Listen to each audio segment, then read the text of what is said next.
तुम्हारे लिए हर वक्त हर हालात में वही रहूंगा, कभी नहीं बदलूंगा। ये तो तुमने साबित कर दिया। सिर्फ मुझे ही नहीं, मेरे घर वालों को भी। प्लीज वापस शुरू मत करो यार। मुझ में भी इंसानी कमजोरियां हैं। वो तो सब में होती है, लेकिन तुम्हारी जितनी अच्छाइयां हैं ना, उसके आगे कमजोरी दिखाई नहीं देती। राज, तुम मेरे दोस्त हो, लेकिन आज अगर दोस्ती से बढ़कर कोई रिश्ता होता ना, तो मेरे लिए तुम वो हो राज।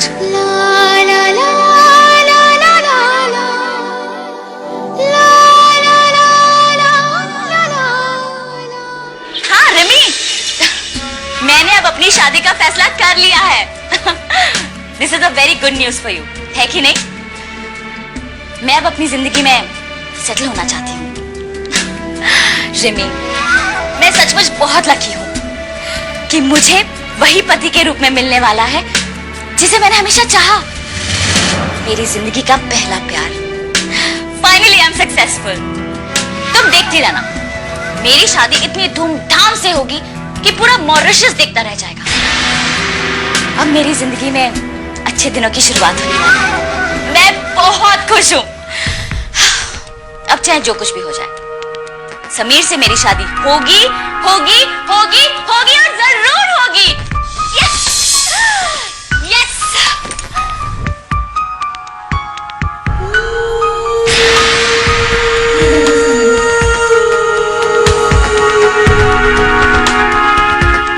I love you.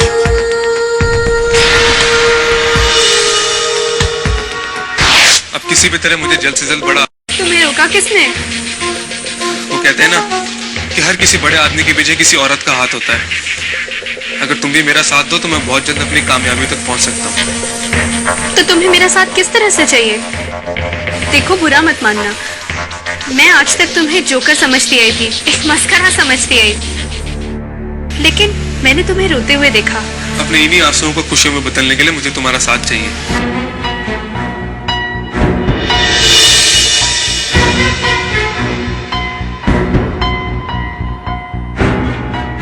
बताओ, मुझे तुम्हारा साथ किस तरह से देना होगा? शादी करके। नहीं,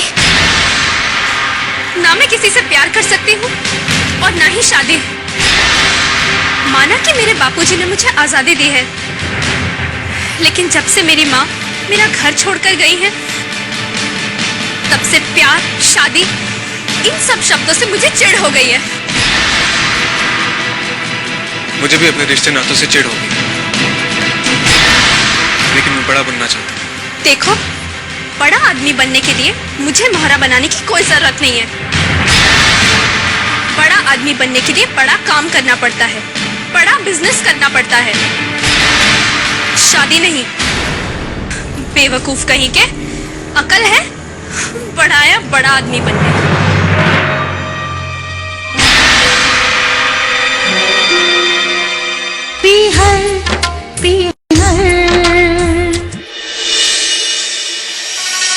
भैया, मैंने राज का बिस्तर आपके कमरे में लगा दिया है।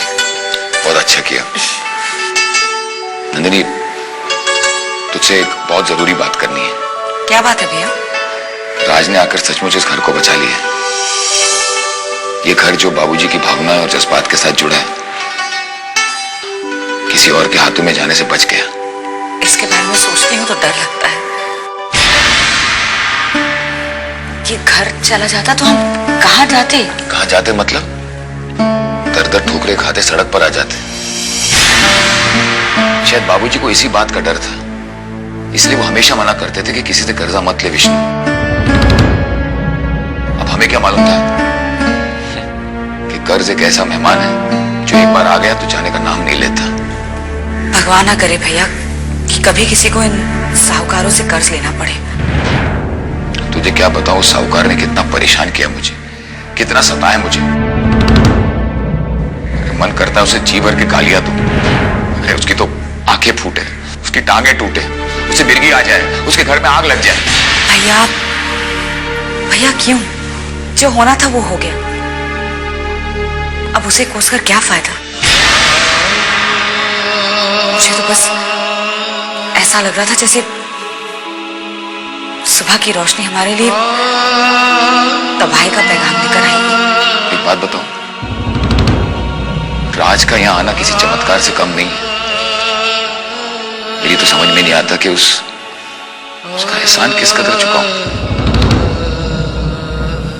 उसकी चिंता आप मत करो भैया, धीरे धीरे मैं उसके पैसे लौटा दूंगी। अब आप हमारी फिक्र करना बंद कीजिए और अपनी जिंदगी जीना शुरू कीजिए। नंदिनी, हम तो किसी तरह जी लेंगे, लेकिन अभी तेरी जिम्मेदारियां तेरे ससुराल के प्रति है। तू अपने ससुराल के बारे में सोच। और मैं नहीं चाहता कि तेरे ससुराल वाले ये कहें कि अपने पियर को बचाने के लिए तूने अपने ससुराल को ठुकरा दिया या उसे कम ध्यान दिया। सच तो है ना भैया, और ये बात मेरे पति भी अच्छी तरह जानते हैं कि मैं अपने पियर के लिए कुछ भी कर सकती हूँ। पता है मुझे, लेकिन नंदिनी बेटा, जब एक बार लड़की की शादी हो जाती है ना, तो ससुराल ही उसका सब कुछ होता है, वही उसका घर होता है। नंदिनी, मैं सोच रहा था कि राज वापस जाने वाला है, क्यों ना तू उसके साथ ही चली जाए। मैं तुम दोनों के जाने का इंतजाम कर देता हूँ। क्यों? तंग आ गए अपनी बहन से? जल्दी से मुझे वापस भेजना चाहते हो? अरे नहीं बहना, तू कैसी बातें कर रही है? अरे तुझे देखकर तो हमारा खून बढ़ जाता है, और जब तू यहाँ नहीं होती ना, तो ये घर बहुत सूना हो जाता है। हम सभी तो हंसना बोलना सब भूल जाते हैं। जानती हूँ भैया, ससुराल में कोई कमी नहीं है, लेकिन पता नहीं क्यों हर वक्त मेरा दिल यही सोचता रहता है कि आप लोग सब तो ठीक हो ना, यहाँ किसी चीज की कमी तो नहीं।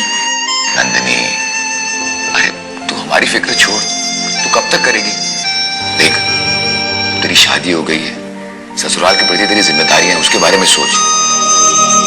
मेरा तो इतना ही कहना है, तू राज के साथ वापस चली जा। अगर ऐसा नहीं हुआ तो हमें वहां पर तुझे छोड़ना आना पड़ेगा, और मेरा तू समझ गई भैया। शुक्रिया। राज भैया, आपको पता है मैं भी दीदी की तरह डॉक्टर बनना चाहता हूँ। Very good. वैसे आप एक बात बताइए, आप भी तो डॉक्टर है ना? आप कितनी देर पढ़ाई करते थे? इनफैक्ट मैं बहुत कम पढ़ता था। हाँ, जितना पढ़ता था पूरे कंसंट्रेशन के साथ पढ़ता था, पूरा मन लगा के। एक्चुअली मन तो मैं भी बहुत लगाता हूँ, लेकिन कभी कभी बिल्कुल ब्लैंक हो जाता हूँ। होता है, कईयों के साथ होता है। इनफैक्ट मुझे लगता है तुम दिन रात किताबों में घुसे रहते हो। ऐसा और एक शेड्यूल बनाओ अपने लिए, हाँ? इसमें खेलने कूदने का, टीवी देखने का, म्यूजिक सुनने का, सबका टाइम। हाँ, ये बात तो बिल्कुल सही कही आपने। ये मेरा कहना है, लेकिन नंदनी इस मामले में तुम्हें बहुत अच्छा टिप दे सकती है। दीदी? यस, वो मेडिकल कॉलेज की गोल्ड मेडलिस्ट रही है। Gold medallist? वैसे दीदी ने मेरा टाइम टेबल सेट किया है। मुझसे क्यों पूछ रहे हो? सागर, तुम क्यों अपनी पढ़ाई की बोरिंग बातें लेकर राज भाई को बोर कर रहे हो? राज भाई, आप मुझे एक बात बताओ, आप मुझे अपने साथ मॉरिशस ले जा सकते हो क्या? मैं वहां जाकर ना बिजनेस करना चाहता हूँ। किस चीज का बिजनेस? किसी भी चीज का, यहाँ तक कि मैं तो पान की दुकान खोलने के लिए भी तैयार हूँ। आपके पास तो बहुत पैसा है, मेरी मदद करो ना राज भाई। एक मिनट। या तुम्हें किसने कह दिया मेरे पास बहुत पैसा है? अरे भैया, आपने पूरा 55 लाख रुपए देकर हमारे घर की नीलामी होने से बचाया। मेरी भी मदद करो ना, मैं बहुत बड़ा आदमी बनना चाहता हूँ। इस बारे में तुम्हें नंदिनी से बात करनी होगी। क्या बात है भाई, तुम लोग अभी तक बता रहे हो? जाने की सारी तैयारियां होगी क्या? भैया, तैयारी क्या करनी है, जैसे आया था वैसे वापस चला जाऊंगा। अच्छा सुनो, नंदिनी तुम्हारे साथ जा रही है, और ये क्या, जाने से पहले अम्मा से नहीं मिलोगे क्या? चलो जल्दी करो, तैयार हो जाओ। यहाँ से एक ही फ्लाइट है दिल्ली के लिए, और उसके बाद मॉरिशस। चलो जल्दी आ जाओ।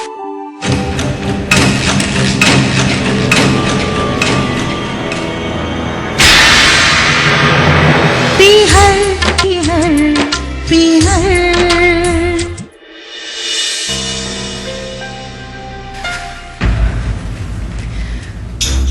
मेरी बातों का जवाब देंगे या नहीं? तुम खुद अपने आप से सवाल करो और जवाब दो। तुम्हारे किसी भी सवाल का जवाब नहीं है मेरे पास। तो क्या अब तक मैं दीवारों से बातें कर रही थी? आप सब लोग क्यों मिलकर मेरा जीना हराम कर रहे हो? वाह क्या बात कही है तुमने। हम लोगों ने तुम्हारा जीना हराम कर रखा है। आपने इतनी बड़ी बात जो कह दी कि हमारा समीर नंदिनी को लेकर अलग रहेगा। नंदिनी इस घर में आ नहीं सकती तुम्हारी वजह से। तो क्या करता वो? हमारा इकलौता हमारे घर से दूर रहेगा। हम अपनी सोसाइटी को, हमारे लोगों को क्या जवाब देंगे? वाह, सोसाइटी, तुम्हारे लोग साफ समझ जाएंगे कि सास और बहू में पटी नहीं। तो बेटा अपनी बीवी को लेकर अलग चला गया। हमारी कितनी बदनामी होगी। और आए दिन जो तुम इस घर में कोहराम मचाए रखती हो, उससे क्या बदनामी नहीं होगी? समीर को अपने घर से कभी अलग नहीं होने दूंगी, चाहे कुछ भी हो जाए। नंदिनी को तो तुम सगी बना नहीं सकी, अब अपने बेटे को भी पराया बना दोगी। अपने बेटे के लिए कभी पराई नहीं होती। और कोई माँ ऐसी भी नहीं होती जिसे अपने बेटे की खुशी का ख्याल ना हो।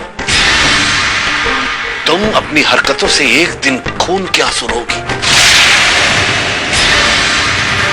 ये बात अच्छी तरह समझ लो। तो एक बात मेरी भी कान खोलकर सुन लो आप। अगर समीर इस घर को छोड़कर गया तो मैं नंदिनी को जिंदा नहीं छोड़ूंगी,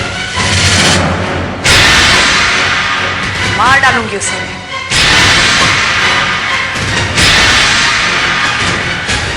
तेरे जाने के नाम से तो बस मेरा दिल बैठा जा रहा है। माँ, तू ऐसे बातें करेगी, तुझे इस हालत में छोड़ के मैं कैसे जा पाऊंगी?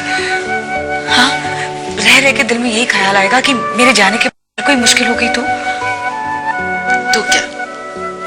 हम सब मिलके सामना कर लेंगे। अब तो बस यहाँ की चिंता छोड़। और वैसे भी बेटा, भाग्य में जो लिखा है वो तो भोगना ही है ना। बोलना बहुत आसान है माँ, वहां विदेश में इतनी दूर रह के छोटी छोटी बात पे दिल तड़प उठता है। यहाँ तक कि दिमाग में ये भी ख्याल आते हैं कि यहाँ वक्त पे चूल्हा जला होगा कि नहीं, घर में कोई बीमार तो नहीं है, ऐसे हैं या नहीं। पगली गई, अब चिंता छोड़। इस तरह तो बेटा तू कभी जा ही नहीं पाएगी। तो ठीक है ना, काम करती हूँ, समीर को भी बोलती हूँ कि यहीं आके रह जाए। पगली गई, बेटियां हमेशा अपने ससुराल में ही अच्छी लगती है।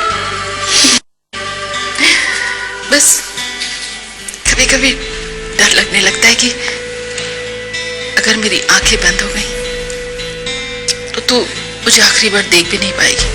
हाँ, तू ये कैसी बातें कर रही है? ऐसी बकवास मत किया कर, फिर तो मेरा इस चौखट से भी भाग जाना मुश्किल हो जाएगा। देख, क्या हुआ? Programme cancel? हाँ? हाँ, मेरे ससुराल वालों को भी बोल दो यहीं आकर रहे। नहीं नहीं भाई, ये जा रही है। बस बेटा जरा इसका ध्यान रख। चिंता मत कीजिए आंटी। मुझे पता है तेरे जैसा दोस्त हो तो चिंता की क्या बात। अच्छा तुम लोग बैठो, मैं पूरी भाजी बना। अरे आंटी, आप चिंता क्यों कर रही हैं? भूख नहीं है, और अगर खाना खा लिया तो फिर फ्लाइट का खाना कौन खाएगा? हाँ बेटा, तू अपना सामान तो देख ले, कहीं कुछ छूट ना जाए। जा। अच्छा आंटी जी, आशीर्वाद दीजिए। जीते रहो, खूब खुश रहो।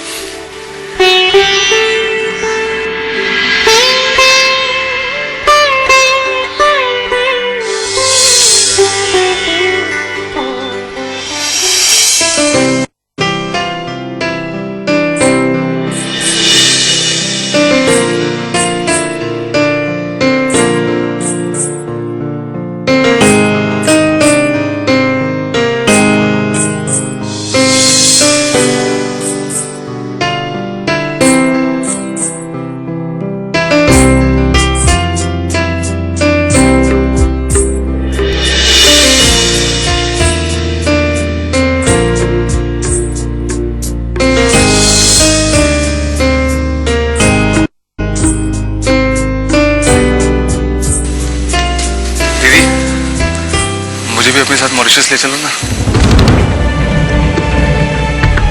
जाते वक्त तो मत टोकना।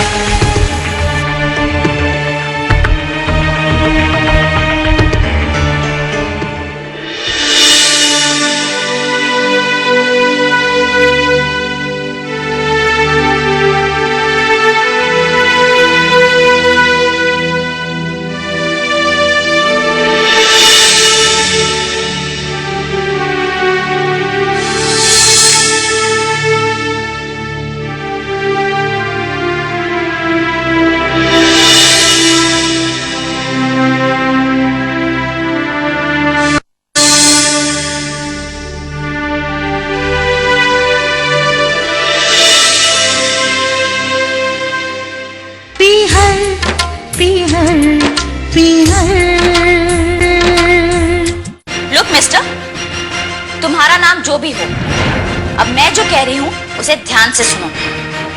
जो भी हुआ वो किसी भी कीमत पर नहीं होना चाहिए था।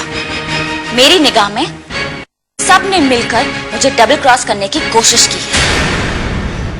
मुझे किसी भी तरह पता लगाकर बताओ कि वो कौन था, कहां से आया था, जिसने उस नंदिनी और उसके पूरे परिवार को बर्बाद होने से बचाया। मुझे उस इंसान की सारी डिटेल्स चाहिए, समझ गए? और हाँ, अब मुझे तभी फोन करना जब तुम्हारे पास ये सारी इंफॉर्मेशन हो। अंडरस्टैंड?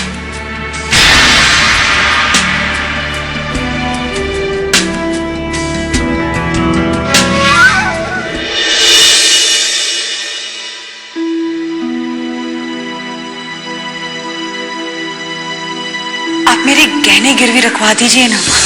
मेरे लिए मेरे गहने इस घर से ज्यादा कीमती नहीं है। घर छीनना चाहते हैं ना?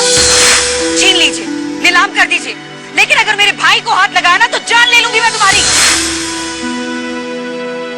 भैया यहाँ अकेले में खड़े खड़े कौन सी स्कीम बना रहे हैं आप?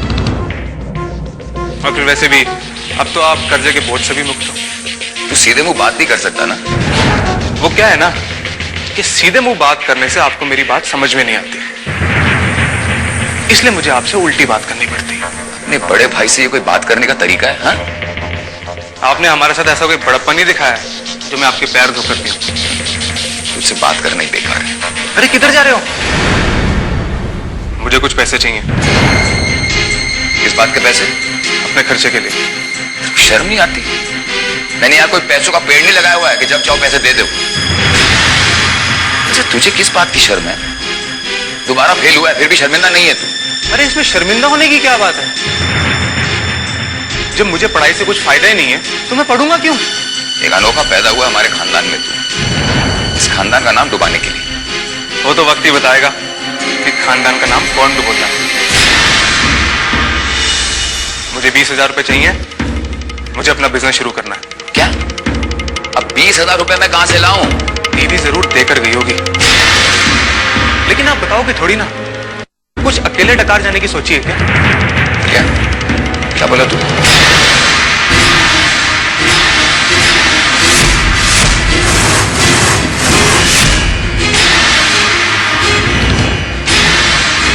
हाथ उठाकर मेरा मुंह बंद नहीं कर सकते। मुझे बस पैसे चाहिए, नहीं तो एक घर बेचकर मुझे मेरा हिस्सा दे दो। अरे शर्म नहीं आती तुझे? जिस घर को बचाने के लिए मैंने अपनी एड़ियां घिस दी, उसको तू बेचने की बात करता, अलग करने की बात करता है। तू रुक, आज ये तेरा सारा पागल मैं दूर करता हूं। भाग यहां से।